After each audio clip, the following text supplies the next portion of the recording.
everyone, I am Paru Chaudhary. Welcome to my channel. Today I will start exercise 2.2 जिसमें आपका question number 2 है. इसका first part मैं पहले वीडियो में करा चुकी हूँ. अब आपका क्वेश्चन नंबर 2 क्या है? Find quadratic polynomial each given numbers as the sum and the product of its zeros. मतलब पहले पार्ट में क्या था आपका कि आपको क्वाड्रेटिक इक्वेशन गिवन थी, आपको जीरोस फाइंड करने थे. बट यहाँ पर आपका क्या गिवन है? Sum of zeros and product of zeros, जिससे आप क्वाड्रेटिक इक्वेशन निकालेंगे. तो सबसे पहले एक बार देख लो. सम ऑफ जीरोस मतलब alpha plus beta equal to होता है आपका माइनस बी बाय ए, और अल्फा इंटू में बीटा होता है आपका सी बाय ए. एबीसी क्या है आपकी? A x square plus b x plus c. ये कोई क्वाड्रेटिक इक्वेशन है जिसके आपके ए बी सी क्या है? कोफिशिएंट है, और सी आपके पास कांस्टेंट टर्म है. तो ये आपको 1/4 माइनस 1, तो ये 1/4 तो गिवन है आपको सम, मतलब अल्फा प्लस बीटा, और माइनस 1 गिवन है प्रोडक्ट, तो अल्फा इंटू बीटा. आप इसी की हेल्प से क्वाड्रेटिक इक्वेशन निकालेंगे. देखिए जैसे 1/4 गिवन है तो alpha plus beta equal to minus का बी बाय ए, और अल्फा प्लस बीटा आपको गिवन है 1/4 इक्वल टू माइनस का बी बाय ए. जब आप यहाँ पर वैल्यू कंपेयर करोगे तो b की वैल्यू क्या है आपके पास? -1, और a की वैल्यू है आपके पास 4. सेकेंड फिर product alpha into beta C by ए, जो आपके पास गिवन है -1. जब आप यहां से कंपेयर करोगे तो आपके पास c की वैल्यू आएगी -1 और a की वैल्यू आएगी आपके पास 1. बट यहाँ पर आपकी वैल्यू क्या है? 4. अब b और c की तो ठीक है, लेकिन मेरे पास a की दो वैल्यूज आ रही हैं. यहाँ पर 1 आ रही है, यहाँ पर 4 आ रही है. तो दोनों को इक्वल करने के लिए इसमें मैं 4 की दोनों तरफ मल्टीप्लाई करूंगी, तो ये आपकी वैल्यू हो जाएगी -4/4. तो c की वैल्यू हो गई आपके पास -4, और a की वैल्यू हो गई 4, और b की वैल्यू हो गई आपके पास 1. अब आप यहाँ पर रखोगे value a b c. a क्या है आपके पास? 4, तो 4x² प्लस b क्या है आपके पास? -1, तो यहाँ पर माइनस का x आएगा, प्लस प्लस ही होता है बट यहाँ पर -4 है इसलिए -4 आएगा.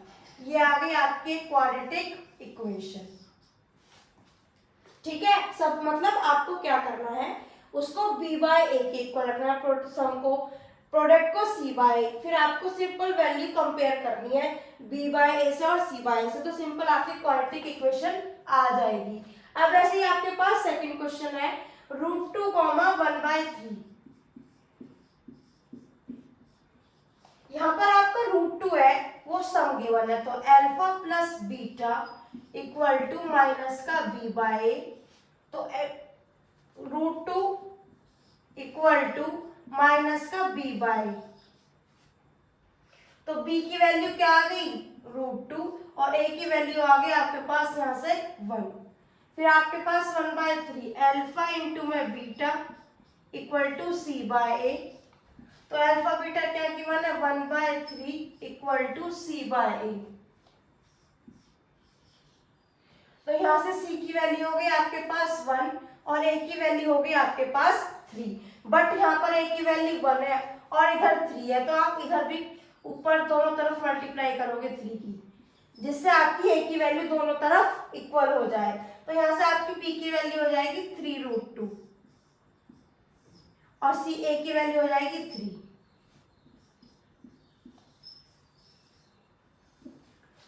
ठीक है, अब लिखो क्वाड्रेटिक. a क्या है आपके पास? 3, तो 3x². b क्या है? माइनस के 3√2, और c है आपके पास 1. तो ये आ गई आपकी सेकंड क्वाड्रेटिक इक्वेशन. अब आपका थर्ड क्वेश्चन है 0, √5. तो सबसे पहले quadratic equation ax² plus bx plus c. 0, तो alpha plus beta equal to minus का बी बाय ए। तो अल्फा प्लस बीटा आपको 0 गिवन है, तो माइनस का बी बाय, यहाँ पे आपका बी का पार्ट क्या हो गया 0 और ए की वैल्यू होगी आपके पास 1। √5 अल्फा इंटू में beta equal to C by ए। तो अल्फा बीटा गिवन है आपके पास √5 सी बाय ए। यहाँ से आपके पास सी की वैल्यू √5 और ए की वैल्यू हो गई आपके पास 1। तो बी वाला पार्ट आपके पास 0 है और ए की वैल्यू है 1, तो एक्स स्क्वायर प्लस बी वाला पार्ट 0 है, तो सिंपल डायरेक्ट सी की वैल्यू रखो √5। ये आ गया आपके पास क्वाड्रेटिक इक्वेशन। ऐसे ही 4 1,1। अब alpha plus beta equal to minus का बी बाय ए, तो 1 इक्वल टू माइनस का बी बाय ए। यहाँ से आपके पास b की वैल्यू 1 और a की वैल्यू भी आपके पास 1 आएगी। फिर प्रोडक्ट, तो alpha into beta C by ए, ये भी आपके पास 1 ही है, तो a की वैल्यू 1 तो simple x square plus b की वैल्यू भी 1 तो x प्लस 1। ये आ गया आपकी फोर्थ क्वाड्रेटिक इक्वेशन।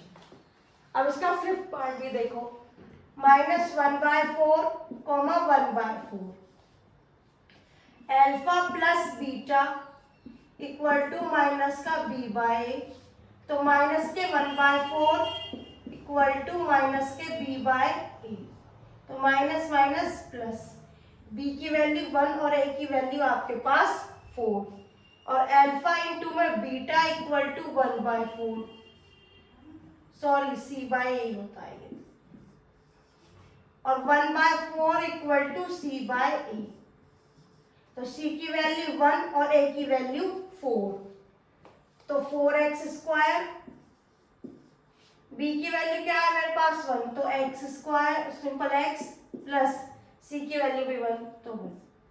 ये आ गया आपके पास फिफ्थ क्वाड्रेटिक इक्वेशन। आप कोई भी अगर आपको सम ऑफ जीरोस और प्रोडक्ट ऑफ जीरोस गिवन है तो आप कोई भी क्वाड्रेटिक इक्वेशन इजीली निकाल सकते हो। सिंपल आपको ये याद होना चाहिए कि अल्फा प्लस बीटा आपका माइनस बी बाय ए के इक्वल होता है और प्रोडक्ट आपका सी बाय ए के इक्वल होता है। तो वैल्यू कंपेयर करके आप सिंपल क्वाड्रेटिक इक्वेशन निकाल सकते हो। यहाँ पर ए बी सी की वैल्यू रखें। अब आपकी एक्सरसाइज यहाँ पर कंप्लीट हो गई है। एक बार मैं आपको पूरा रिवाइज करा देती हूँ कि आपके इस चैप्टर से बोर्ड में किस टाइप के क्वेश्चन आते हैं। एक तो आपको सिंपल क्वाड्रेटिक इक्वेशन गिवन होगी, उसमें आपको फैक्टराइज के बाद रिलेशन पूछेगा बिटवीन जीरोस एंड कोफिशिएंट के बीच में, या फिर आपको सम ऑफ जीरोस या फिर प्रोडक्ट ऑफ जीरोस देगा, उससे आपको क्वाड्रेटिक इक्वेशन पूछेगा। तो अगर सिंपल कोई फैक्टराइज जैसे ये equation x square plus 7x plus 10, इसमें आपको क्या करना है, पहले तो इसको फैक्टराइज करना है, फिर इसमें आपको रिलेशन वेरीफाई कराना है किसके बीच में, कोफिशिएंट एंड जीरोस के बीच में। तो ये फैक्टराइज कैसे करेंगे आप, 1 into 10, मतलब प्रोडक्ट के बाद आपके पास 10 आना चाहिए और एडिशन के बाद 7। ऐसे आपको दो नंबर लेने हैं जो प्रोडक्ट के बाद आपको 10 दे और एडिशन के बाद आपको 7 दे। तो आपके ऐसे दो नंबर है 5 और 2, क्योंकि 5 2 जा 10 और 5 प्लस 2 7। तो x square plus 5 plus 2x plus 5x plus 10। तो जब यहाँ से आप x कॉमन लोगे तो x प्लस 2, यहाँ से आप 5 कॉमन लोगे तो आपके पास बचेगा x प्लस 2। फैक्टराइज की यही पहचान होती है कि आपके दोनों ब्रैकेट हमेशा सेम बनने चाहिए विद साइन, मतलब यहाँ पर अगर प्लस है तो यहाँ पर भी प्लस ही होना चाहिए, तभी आपका फैक्टराइजेशन सही होगा। तो x प्लस 5 और x प्लस 2, ये आपके पास दो जीरोज आ गए, तो x प्लस 5 इक्वल टू 0, तो x इक्वल टू माइनस का 5, और x प्लस 2 इक्वल टू 0, तो x इक्वल टू माइनस के 2। ये आपके दोनों क्या है, अल्फा और बीटा। ये आपका अल्फा और ये बीटा, कोई भी ले सकते हो, ये बीटा ले लो या ये अल्फा ले लो। अब आपको रिलेशन वेरीफाई कराना है।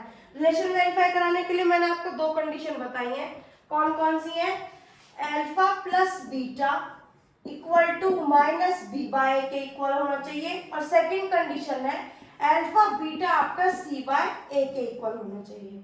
वही करेंगे यहाँ पर हम, अल्फा प्लस बीटा, तो माइनस का 5 माइनस 2, क्योंकि यहाँ पर हमारे पास दोनों ही माइनस में है, इक्वल टू माइनस का बी, बी क्या है मेरे पास 7,